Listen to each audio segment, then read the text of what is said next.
Hi, Lou Manfredini, Ace's Home Expert. In this video, I'm going to show you how to install a tension shower curtain rod. No tools needed.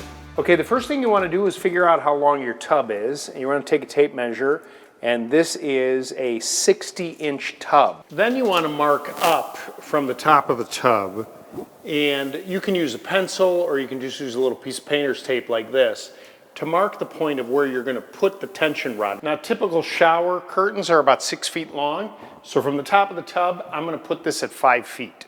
Now, with the flexible shower rod, you're going to pull this out on both sides so that it's tight. You're going to kind of pull it there and you're going to twist. By twisting, it's actually going to provide the tension to the rod. Now, there's a little plastic clip here.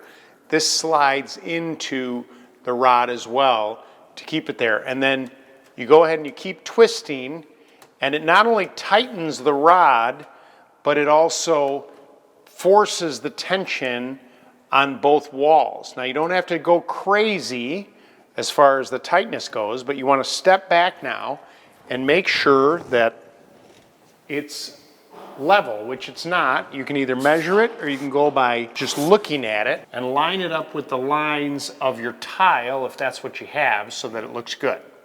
Now you're ready to install your new shower curtain. Coming up next, my video on how to install a splash guard in your tub.